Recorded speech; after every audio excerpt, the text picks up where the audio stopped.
Hi everyone, welcome back to the channel. तो last वाली video में हमने केमिकल बॉन्डिंग चैप्टर स्टार्ट किया था, जिसमें हमने coordinate bond, types of bond, ionic bond, covalent bond, ठीक है, और केमिकल बॉन्डिंग क्यों होती है, कोज ऑफ केमिकल बॉन्डिंग, वो सब हमने समझा था। तो आज हम उसी को आगे फॉरवर्ड समझते हुए एक टॉपिक पढ़ेंगे जिसका नाम है बॉन्ड हेबर साइकिल। आयनिक बॉन्ड की कॉन्टिन्यूटी में ही ये टॉपिक है।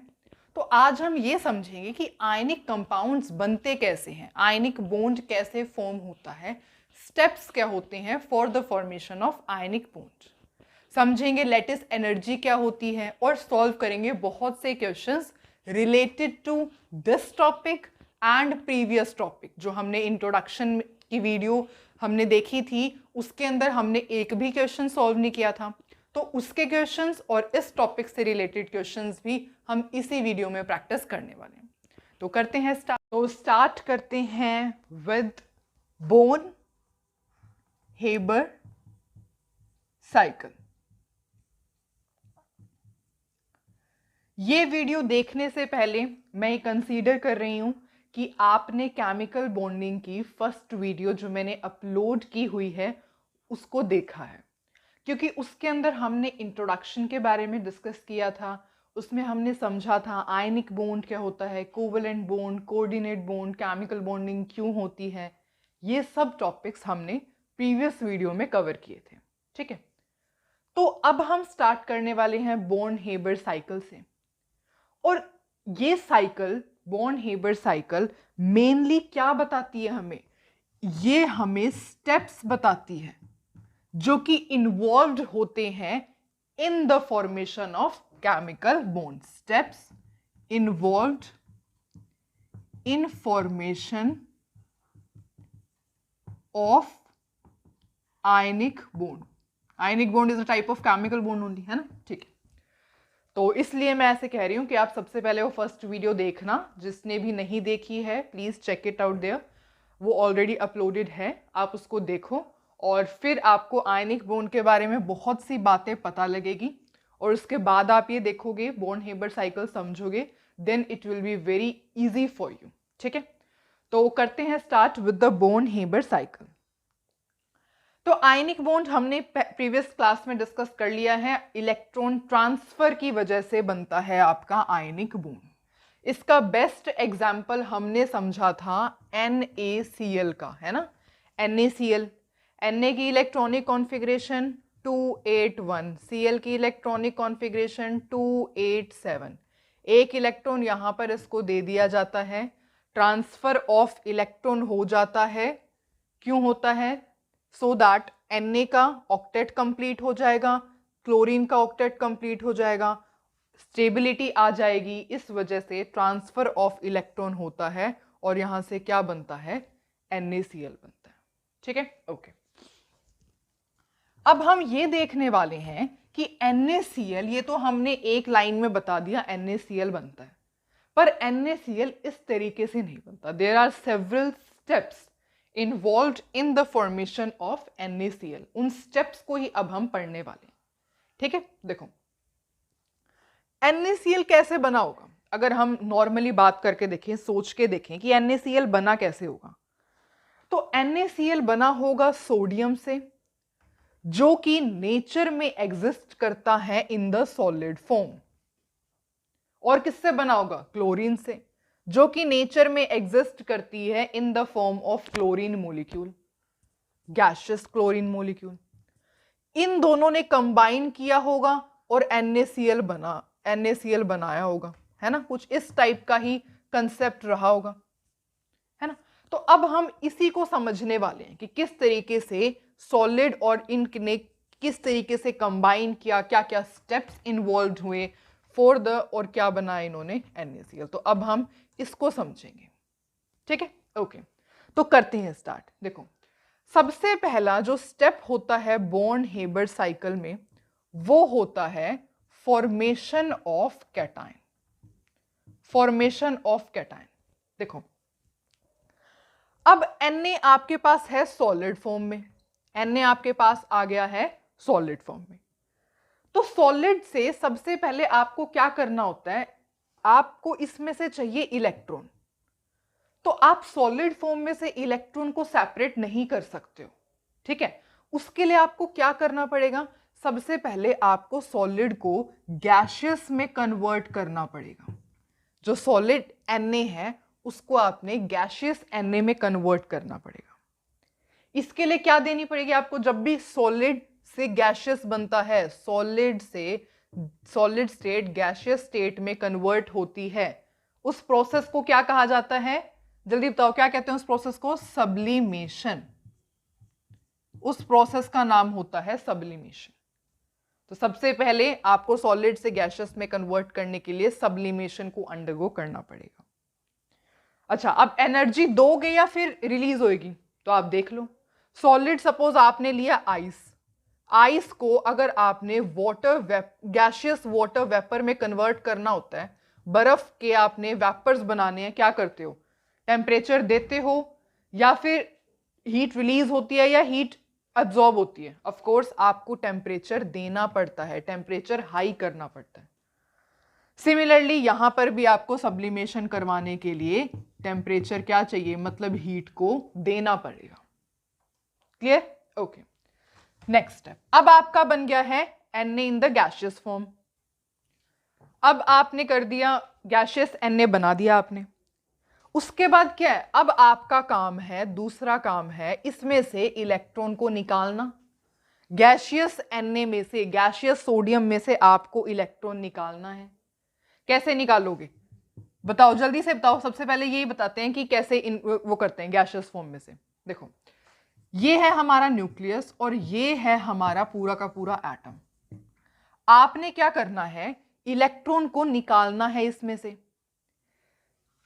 अब आपने एक एनर्जी के बारे में पढ़ा होगा, that is known as ionisation energy. Ionisation energy, ionisation energy का क्या मतलब होता है, आयनाइजेशन एनर्जी का मतलब होता है energy required to remove most loosely bound electron from the isolated gaseous atom. Isolated gaseous atom से, isolated gaseous atom से इलेक्ट्रॉन को, मोस्ट लूजली बाउंड इलेक्ट्रॉन को निकालने के लिए कितनी एनर्जी की जरूरत होगी, उसको हम आयनाइजेशन एनर्जी कहते हैं। तो हमें यही तो करना है, हमें सोडियम में से इलेक्ट्रॉन को बाहर निकालना है। सोडियम गैशियस फॉर्म में है, आइसोलेटेड गैशियस एटम अब हमारे पास मिल गया है, हमें इसमें से इलेक्ट्रॉन को निकालना है। तो जितनी एनर्जी देनी पड़ेगी उसको हम क्या कहेंगे, आयनाइजेशन एनर्जी।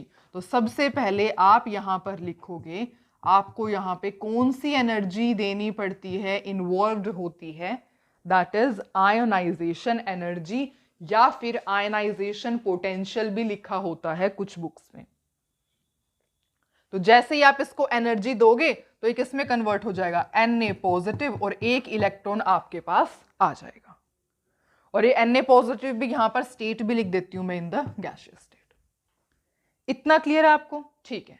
अब अगर मैं आपसे ये बात पूछूं कि जो आयनाइजेशन पोटेंशियल है, आयनाइजेशन एनर्जी है, वो आपने दी है, एब्जॉर्ब की गई है या रिलीज हुई है, तो आप देख रहे हो आपको एनर्जी देनी पड़ रही है to remove most loosely bound electron, है ना, उसको रिमूव करने के लिए एनर्जी दे रहे हो, इस वजह से यहां पे क्या साइन आएगा, पॉजिटिव साइन आएगा।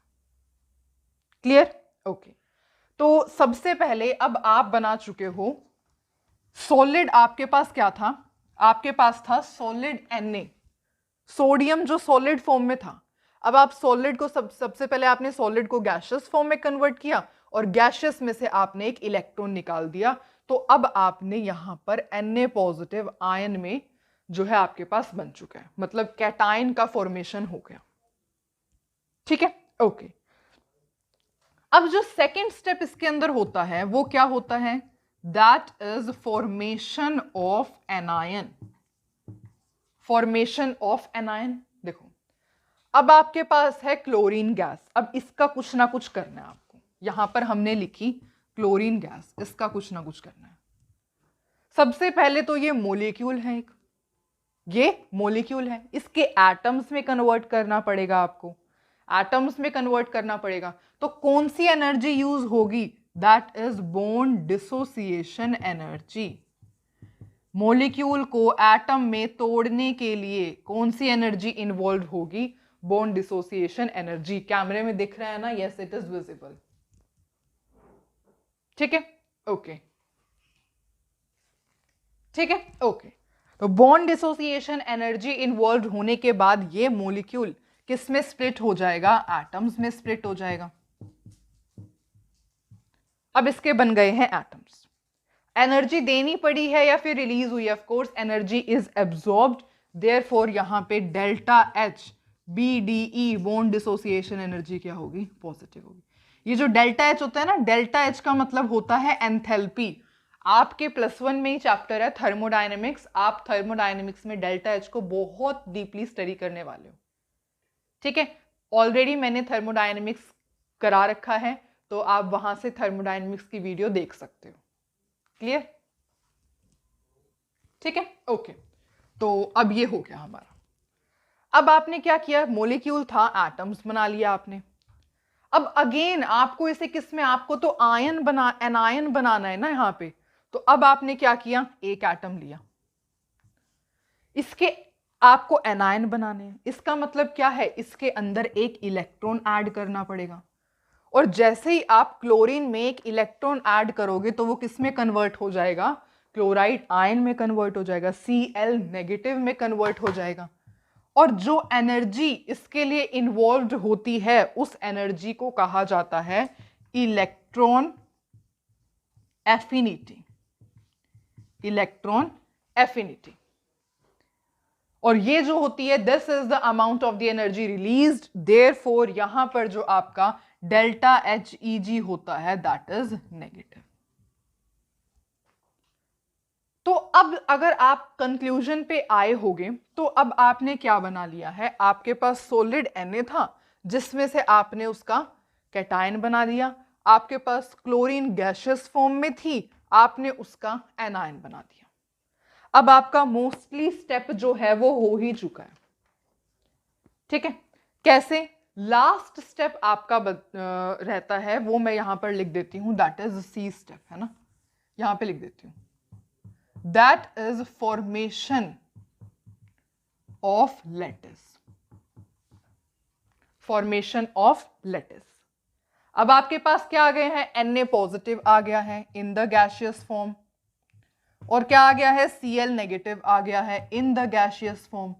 ये दोनों मिलकर के आपस में कंबाइन करेंगे and what they will give you the desired ionic compound that is NaCl। और NaCl बनेगा किस में? NaCl होगा किस में बनेगा? सॉलिड फॉर्म में। आपको पता है लास्ट वाली वीडियो में हमने देखा था, समझा था कि जो आयनिक कंपाउंड्स होते हैं दे आर सॉलिड, है ना? 3D। और वैसे NaCl भी आपको पता है इसका कैसा 3D रॉक सॉल्ट स्ट्रक्चर होता है, इस वजह से NaCl क्या है आपको सॉलिड फॉर्म में मिलेगा। और यहां पर जो आपकी एनर्जी होती है that is delta HLE, lattice energy क्या होती है? बहुत अमाउंट ऑफ एनर्जी रिलीज्ड होती है, therefore delta HLE will be negative here. Clear? अब ये लैटिस एनर्जी क्या होती है, इसका क्या इफेक्ट होता है आयनिक कंपाउंड से रिलेटेड, मतलब क्या कुछ लैटिस एनर्जी होती है, वो हम इस वीडियो में समझने वाले हैं। सबसे पहले आप समझो कि बॉर्न हेबर साइकिल क्या थी और इससे हमें कितना अच्छा एक आयनिक कंपाउंड मिला। और ऐसा नहीं है कि आपको मतलब बॉर्न हेबर साइकिल सिर्फ आपको ये बताती है, वो उस साइकिल को कहते हैं जिसके अंदर आप ये समझते हो, डिफरेंट स्टेप्स समझते हो for the formation of ionic compound. कोई भी आयनिक कंपाउंड, आयनिक बॉन्ड कैसे बनता है, उसके सेवरल स्टेप्स को कौन समझाता है? Born Haber cycle. ठीक है, पहले कैटायन की फॉर्मेशन, फिर एनायन की formation and the last formation of the lattice. I guess आपको इतना क्लियर है? ओके।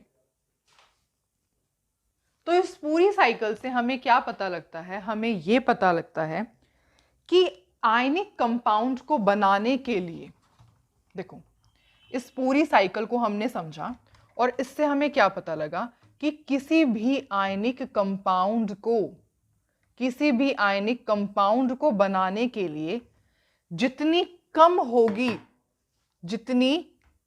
कम होगी आयनाइजेशन एनर्जी उतना अच्छा होगा, और जितनी ज्यादा होगी इलेक्ट्रॉन एफिनिटी उतना अच्छा होगा।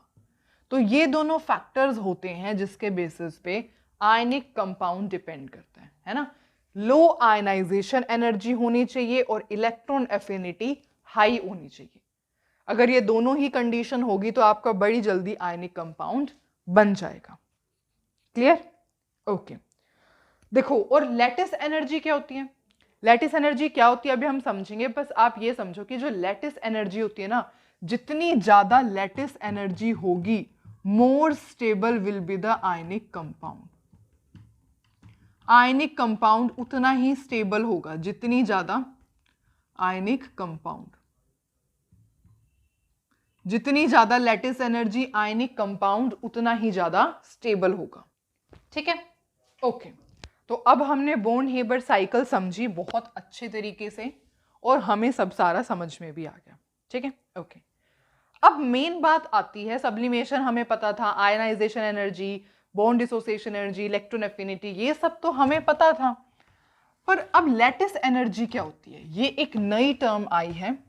तो अब हम समझने वाले हैं what is lattice energy, what are the factors on which lattice energy depends। ठीक है? तो देखो, लैटिस एनर्जी क्या होती है? लैटिस एनर्जी क्या होती है? देखो, हमने अभी एक ये लिखी थी equation, Na positive Cl negative, और ये हमें क्या दे रहा था? NaCl। और इस हमने कहा था कि इसमें जो एनर्जी इन्वॉल्व होती है उसे हम लैटिस एनर्जी कहते हैं, है ना। लैटिस एनर्जी का मतलब यही होता है। लैटिस एनर्जी की अगर आप डेफिनेशन सुनोगे तो वो यही होती है, अमाउंट ऑफ एनर्जी रिलीज्ड। क्या होती है? Amount of energy released. कितनी अमाउंट ऑफ एनर्जी रिलीज्ड होती है जब आपका 1 मोल, यहां क्या है? 1 है ना। जब आपका when 1 mole of amount of energy released when 1 मोल, यहां पे 1 है ना, therefore when 1 mole of crystal lattice is formed, जब 1 मोल ऑफ क्रिस्टल लैटिस बनता है तो कितनी अमाउंट ऑफ एनर्जी रिलीज्ड होती है फ्रॉम इट्स कॉन्स्टिट्यूएंट आयंस। इसके आयंस से जब 1 मोल ऑफ क्रिस्टल लैटिस बनता है तो कितनी amount of the energy released होती है, उसको हम कहते हैं लैटिस एनर्जी। या फिर इसका अपोजिट भी हो सकता है, ये एरो यहां कर दूंगी तो भी लैटिस एनर्जी होगा। अमाउंट ऑफ एनर्जी फिर क्या हो जाएगा? Amount of energy required. कितनी अमाउंट ऑफ एनर्जी रिक्वायर्ड होगी to break 1 mole of crystal lattice into its constituent ions. तो समझ में आया आपको लैटिस एनर्जी कि लैटिस एनर्जी या तो आप इसको ऐसे एरो कर दो तो भी लैटिस एनर्जी होगी, ऐसे एरो कर दो तो भी लैटिस एनर्जी होगी। ठीक है? अगर ऐसे करोगे तो क्या, कितनी अमाउंट ऑफ एनर्जी रिलीज होगी? एनर्जी रिलीज होगी when 1 mole of crystal lattice is formed from its constituent ions, या फिर इसको एरो को अपोजिट कर दो, कितनी amount of energy required, amount of energy required to break 1 mole of crystal lattice into its constituent ions। इसको हम क्या कहते हैं? Lattice energy. ठीक है? और लैटिस एनर्जी को हम जनरली रिप्रेजेंट करते हैं यू से, कैपिटल यू से रिप्रेजेंट किया जाता है लैटिस एनर्जी। एक और होती है आपके पास energy, that is heat of formation. और ये मैं आपको क्यों बता रही हूं? सो दैट आप कंफ्यूज ना हो लैटिस एनर्जी और हीट ऑफ फॉर्मेशन में। हीट ऑफ फॉर्मेशन क्या होती है? Heat of formation is the heat release. ये हीट रिलीज होती है। अगर मैं आपको देखो, हमने अभी ये पढ़ा था, Na आपके पास सॉलिड फॉर्म में था, क्लोरीन आपके पास गैसियस फॉर्म में था और आप क्या बना रहे थे, NaCl बना रहे थे। यही है आपकी हीट ऑफ फॉर्मेशन। सोडियम आपके पास सॉलिड फॉर्म में था, क्लोरीन आपके पास गैसियस फॉर्म में था, क्या बना रहे थे, NaCl बना रहे थे। और इसके साथ एनर्जी इन्वॉल्व होती है, that is heat of formation. Heat released when 1 mole of compound, यहां पे कितने मोल ऑफ कंपाउंड बन रहा है, when 1 mole of compound form हो रहा है from its constituent elements, from its constituent elements in pure and stable form. ठीक है, 1 मोल ऑफ कंपाउंड जब बनता है अपने कॉन्स्टिट्यूएंट एलिमेंट से in pure and stable form, तो कितनी amount of the energy release होती है, हीट रिलीज होती है। Heat is the form of energy, heat release होती है, एनर्जी रिलीज होती है, उसको हम क्या कहते हैं, हीट ऑफ फॉर्मेशन। यहां पर आएगा इज फॉर्म्ड। और जैसे एनर्जी रिलीज हो रही है, देयरफॉर डेल्टा HF का साइन क्या होगा, negative. So do not be confused with the lattice energy and heat of formation. Clear? Okay. तो अब हम लेटिस एनर्जी के बारे में डिस्कशन करने वाले थे, है ना? ओके। तो अब हमने डेफिनेशन तो पढ़ ली लेटिस एनर्जी की, क्या डेफिनेशन होती है। अब बात आती है किन फैक्टर्स पर लेटिस एनर्जी डिपेंड करती है। ठीक है, या फिर आप ऐसे लिख सकते हो, फैक्टर्स अफेक्टिंग लेटिस एनर्जी। कौन से फैक्टर्स लेटिस एनर्जी को इफेक्ट करते हैं। देखो, सबसे पहला फैक्टर जो इफेक्ट करता है वो है आपका magnitude of charge. Magnitude of charge, देखो जितना ज्यादा चार्ज होगा ना उतनी ही लेटिस एनर्जी होगी, जितना ज्यादा चार्ज उतनी ही।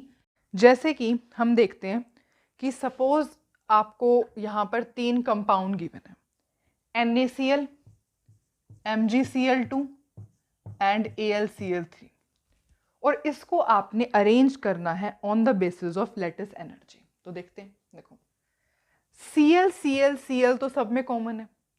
डिफरेंस कहां आ रहा है, डिफरेंस आ रहा है यहां पर है Na पॉजिटिव, यहां पर है Mg2 पॉजिटिव, यहां पर है Al3 पॉजिटिव। अब जितना ज्यादा चार्ज है यहां पर आप चल रहे हो, तो जो चार्ज है कैटायन के ऊपर, चार्ज ऑन कैटायन इंक्रीज कर रहा है ना। यहाँ पे 1, यहाँ 2 पॉजिटिव, यहाँ 3 positive, charge on the cation increase कर रहे हैं। Charge on the cation increase कर रहा है, देयरफॉर लेटिस एनर्जी भी क्या कर रही है, इंक्रीज कर रही है। देयरफॉर सबसे ज्यादा लेटिस एनर्जी इसकी, फिर इसकी एंड देन इसकी। ठीक है, ओके। ये तो हो गया हमारा फर्स्ट फैक्टर की जो मैग्नीट्यूड ऑफ चार्ज होती है is directly proportional to lattice energy. और आपको एक बात बताएं तो यही जो होता है ना, यही फैक्टर डोमिनेटिंग फैक्टर होता है। This is the dominating factor. Priority किसको मिलेगी, हमेशा चार्ज को मिलेगी। ठीक है, ओके। अब जो सेकंड फैक्टर होता है वो होता है साइज का। जो साइज होता है that is inversely proportional to lattice energy. कैसे, देखो सपोज बहुत बड़े बड़े वो हो गए आयंस, बहुत बड़े बड़े हो गए। अब बड़े बड़े आयंस हो गए तो डिस्टेंस ज्यादा हो गया, इनमें डिस्टेंस ज्यादा हो जाएगा। डिस्टेंस ज्यादा हो गया तो अट्रैक्शन इनमें कम हो जाएगी, अट्रैक्शन कम हो जाएगी।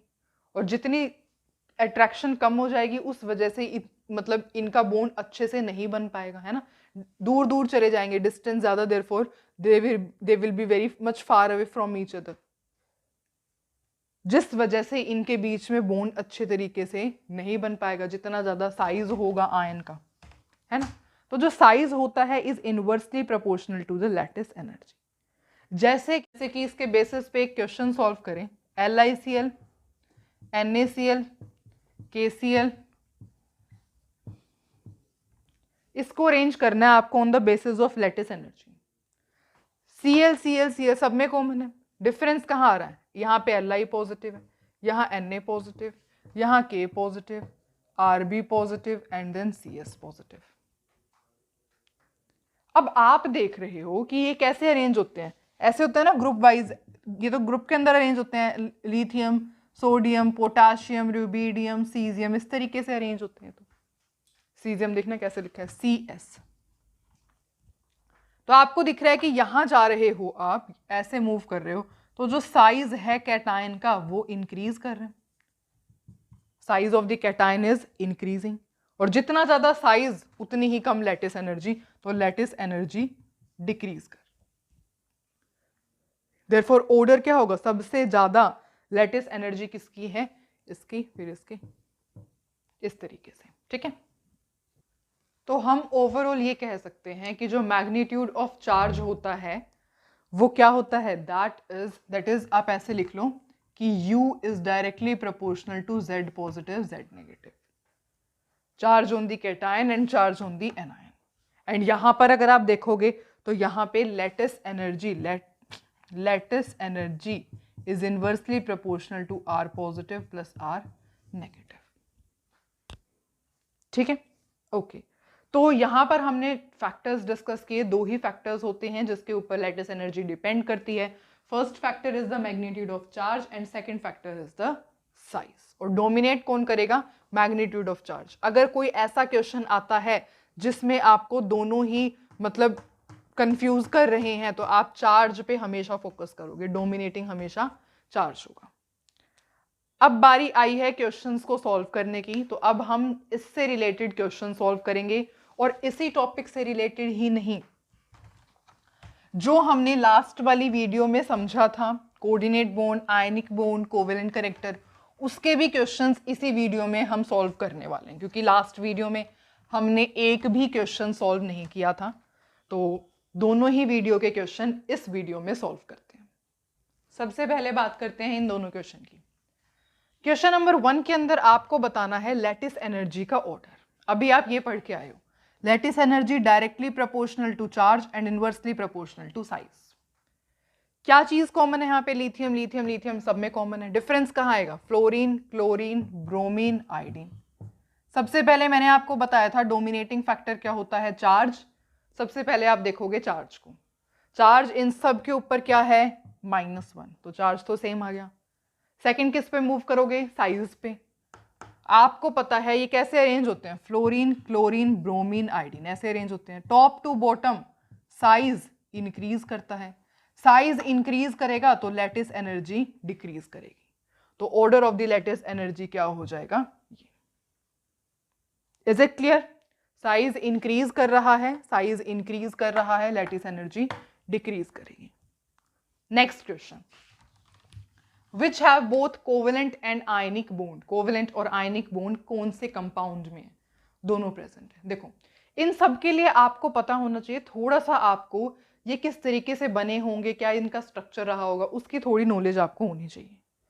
जैसे Al4C3 है, Al4C3 ये कैसे बना होगा, Al4C3 कैसे बना होगा, एल्यूमिनियम है, इसके ऊपर 3+ चार्ज होता है ना, एल्यूमिनियम का ग्रुप 13 का एलिमेंट है, कार्बन के ऊपर 4 नेगेटिव चार्ज होता है।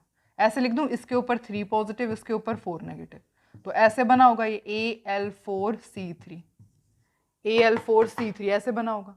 ये कैसे बनता है, दिस इज द रिप्रेजेंटेशन, मतलब रिप्रेजेंटेशन भी छोड़ो, वैसे तो आयनिक कंपाउंड को ऐसे मतलब ऐसे बनता है आयनिक कंपाउंड। ये हमने लास्ट वाली वीडियो में स्टडी किया था, पर हमने देख भी लिया Al4C3 ऐसे बनता है। तो ये तो है आयनिक कंपाउंड, इसके अंदर तो सिर्फ आयनिक बॉन्ड ही प्रेजेंट है। नेक्स्ट मूव करते हैं किस पर, CaCl2 पर, CaCl2। ये कंपाउंड भी हमने लास्ट वाली वीडियो में समझा था। कैल्शियम का एटॉमिक नंबर 2882, इलेक्ट्रॉनिक कॉन्फ़िगरेशन, इसका 287, इसका 287। आउटर मोस्ट वाले इलेक्ट्रॉन्स पार्टिसिपेट करेंगे, इसके पास है 2 इलेक्ट्रॉन। ये क्या करेगा, एक इलेक्ट्रॉन इसको दे देगा, एक इलेक्ट्रॉन इसको दे देगा, इसका भी ऑक्टेट कंप्लीट हो जाएगा, इसका भी ऑक्टेट कंप्लीट हो जाएगा, इसका भी ऑक्टेट कंप्लीट हो जाएगा। यहां पर क्या हुआ, ट्रांसफर ऑफ द इलेक्ट्रॉन हुआ है, देयरफॉर ये भी कैसा कंपाउंड है, कंप्लीटली आयनिक कंपाउंड है। Next NH4Cl, NH4Cl, NH4 positive होगा ये और Cl नेगेटिव होगा, आयनिक बॉन्ड तो है ही इसमें। अब ये कैसे बना होगा, NH इसके ऊपर पॉजिटिव और यहाँ पे Cl नेगेटिव, मतलब यहाँ पे शेयरिंग हो रही है, N और H शेयर कर रहे हैं इलेक्ट्रॉन्स, मतलब यहाँ पर कोवेलेंट बॉन्ड भी प्रेजेंट है और आयनिक प्लस माइनस चार्ज प्रेजेंट है, तो आयनिक बॉन्ड भी है। तो यहाँ पर क्या है, यहाँ पर आपका कोवेलेंट भी प्रेजेंट है प्लस में आयनिक बॉन्ड भी प्रेजेंट है। आंसर आपको मिल चुका है वैसे तो, पर स्टिल हम नेक्स्ट कंपाउंड्स को और देखते हैं। वोटर है, वोटर का चेक करो, वोटर का चेक करो। वोटर ऐसे होता है, ये तो आप डायरेक्ट देख रहे हो, कोवेलेंट कंपाउंड है ना, यहाँ पे शेयरिंग हो रही है।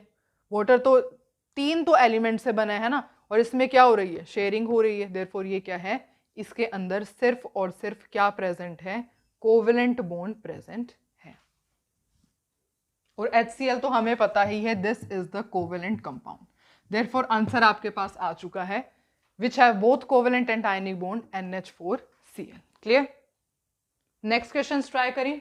ओके, अब ट्राई करते हैं ये तीनों क्वेश्चंस।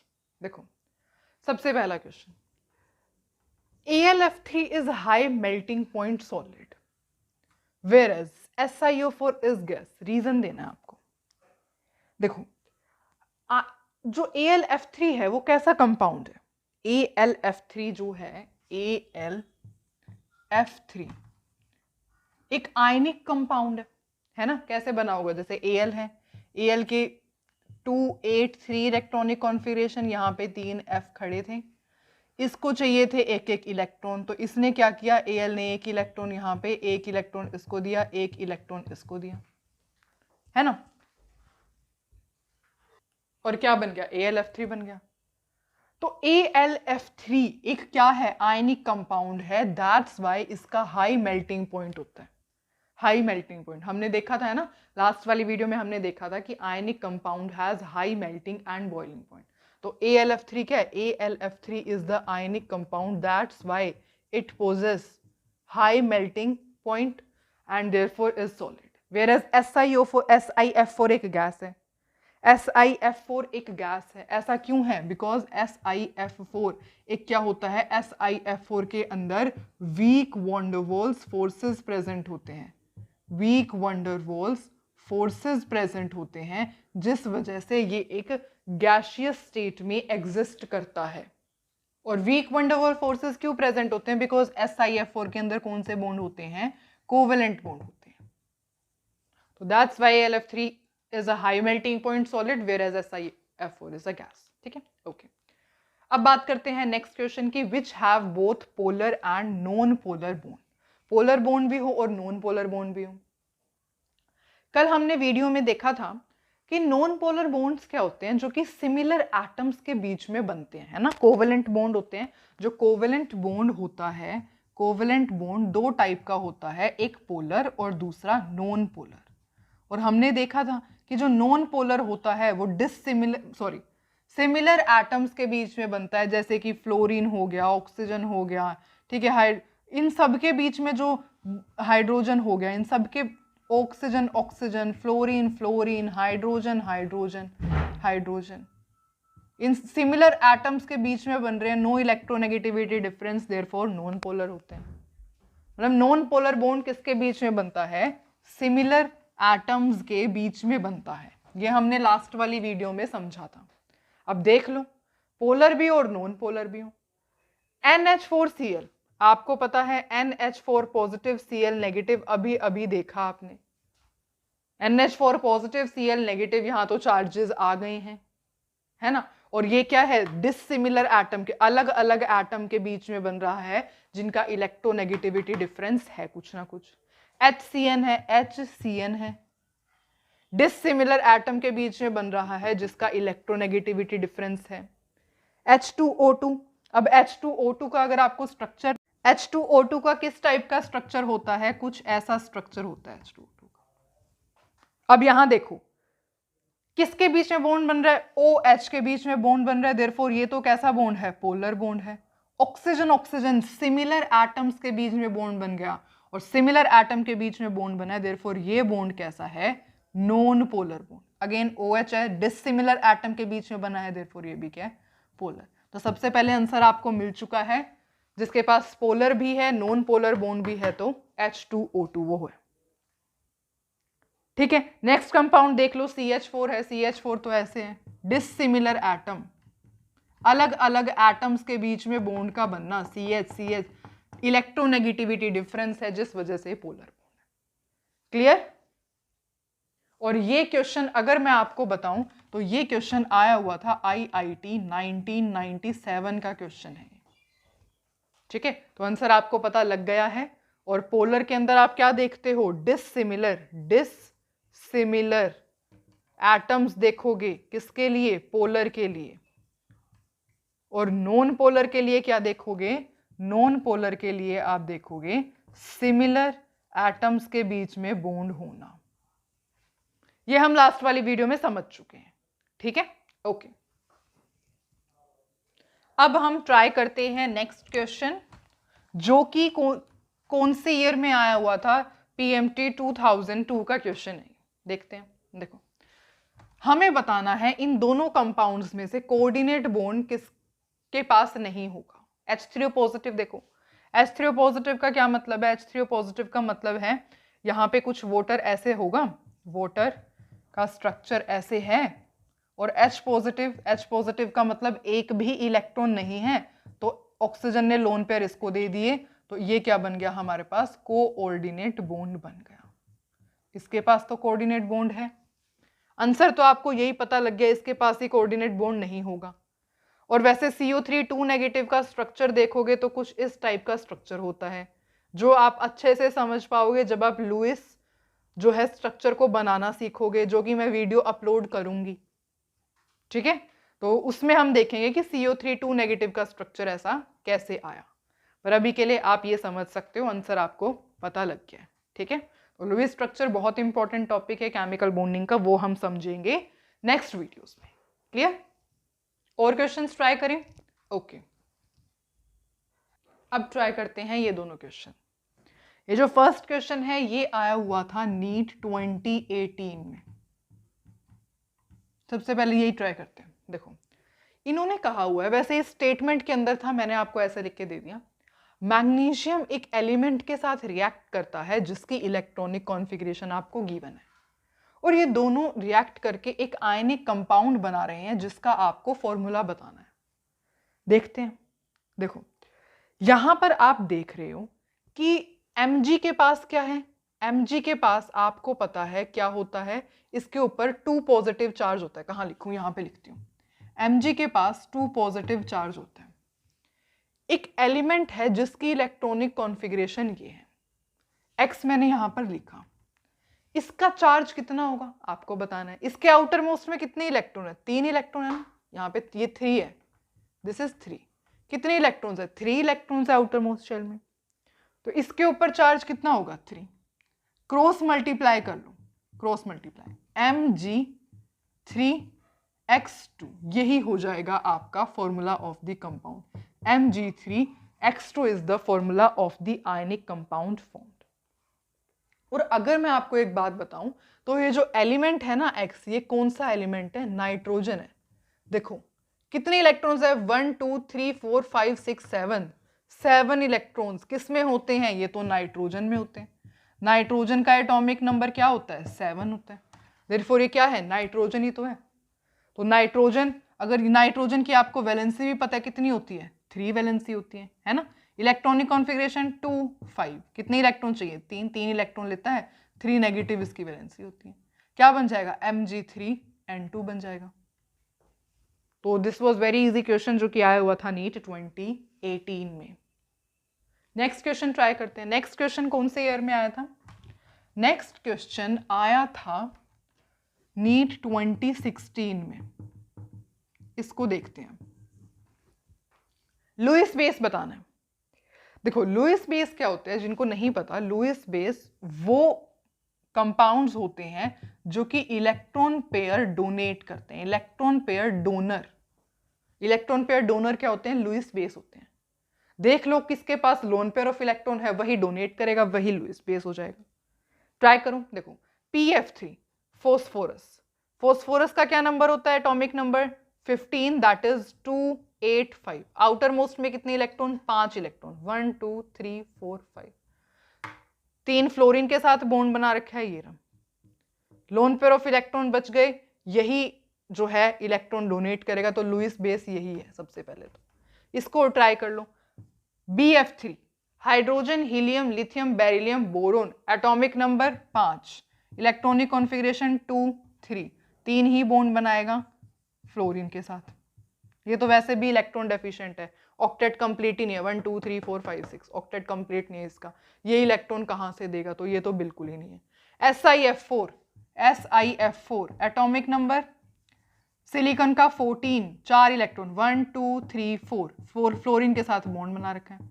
इसके पास भी इलेक्ट्रॉन्स नहीं है देने के लिए, तो देयरफॉर इलेक्ट्रॉन कौन डोनेट कर सकता है? ये डोनेट कर सकता है due to the presence of lone pair. Therefore Lewis base कौन सा एक्ट करेगा? PF3। अब 2-3 क्वेश्चंस और बचे हैं जिनको और हम ट्राई कर लेते हैं, ठीक है।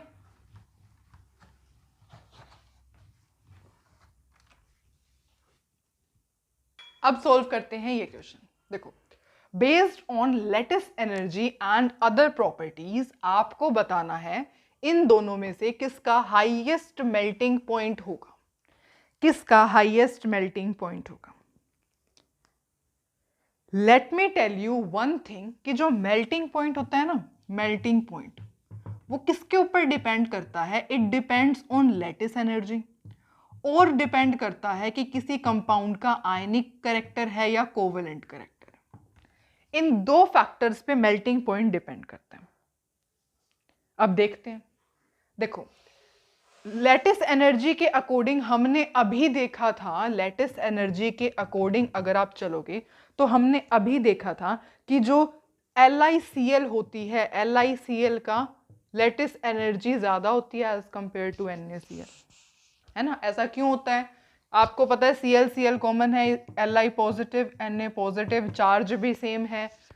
Lattice energy is inversely proportional to size, जिसका साइज छोटा उसकी लेटिस एनर्जी ज्यादा, इसका साइज छोटा है इसकी लेटिस एनर्जी ज्यादा है, बात खत्म, ठीक है। ओके, तो अब हमें लेटिस एनर्जी पता लग गया है, इसकी ज्यादा है, पर लेटिस एनर्जी की बात तो होगी, ठीक है। अब देखते हैं आयनिक या कोवेलेंट करेक्टर के ऊपर। वैसे अगर देखोगे ना तो जो LiCl होता है वो एक आयनिक कंपाउंड है, नो डाउट, पर इसके पास क्या होता है? LiCl के पास कोवेलेंट करेक्टर भी है, ऑल्सो हैव कोवेलेंट करेक्टर। क्यों है? Due to its very small size, बहुत ज्यादा छोटा साइज होने की वजह से इसके पास कोवेलेंट करेक्टर भी होता है, ठीक है। तो ऑफ कोर्स आपको पता है कोवेलेंट करेक्टर, कोवेलेंट जो कंपाउंड्स होते हैं उनका मेल्टिंग और बॉइलिंग पॉइंट लो होता है, और आयनिक कंपाउंड का मेल्टिंग और बॉइलिंग पॉइंट हाई होता है। आपको पता है इन दोनों में से कंप्लीटली आयनिक कौन है? ये है।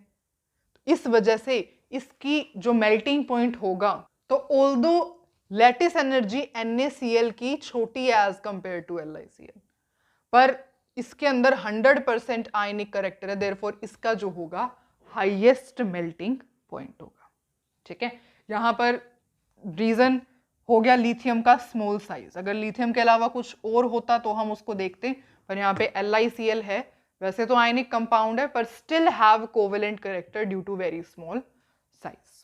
क्लियर? तो अब जो है आपको एक तो ये क्वेश्चन ट्राई करना है खुद से, और एक ये क्वेश्चन ट्राई करना है खुद से। This is your homework. आपको बताना है हाईएस्ट बॉइलिंग पॉइंट किसका होता है, इन तीनों में से किसका हाईएस्ट बॉइलिंग पॉइंट है। और मैं आपको अगेन बता रही हूँ, ionic compound have high melting point, high boiling point and high melting point, ठीक है। इन तीनों ऑप्शंस में से किसका हाईएस्ट बॉइलिंग पॉइंट है, आप कमेंट सेक्शन में मुझे ये आंसर लिख के बताओगे। एंड उसके बाद आप ये क्वेश्चन सॉल्व करोगे, कोऑर्डिनेट बॉन्ड किस में प्रेजेंट होगा आउट ऑफ दीज 3। तो दोनों ही ऑप्शंस आपको खुद बताने हैं, सॉल्व करने हैं दोनों ही क्वेश्चंस, ठीक है। So this was all about the today's lecture, जिसमें हमने बहुत सी चीज़ें समझी, बहुत क्वेश्चन सॉल्व किए, ठीक है। और हमने समझा कि लैटिस एनर्जी क्या होती है, बॉर्न हेबर साइकिल क्या होती है, आयनिक कंपाउंड कैसे बनता है, ठीक है। हमने जो है ये सब टॉपिक्स इसमें कंप्लीट किए। तो अब हम नेक्स्ट वीडियो में देखेंगे, समझेंगे, और बहुत से टॉपिक है इस चैप्टर के, Fajans, rules, Lewis structure, many more topics are left. तो इसको आराम आराम से कंप्लीट करते हुए चलेंगे। मिलते हैं नेक्स्ट वीडियो में।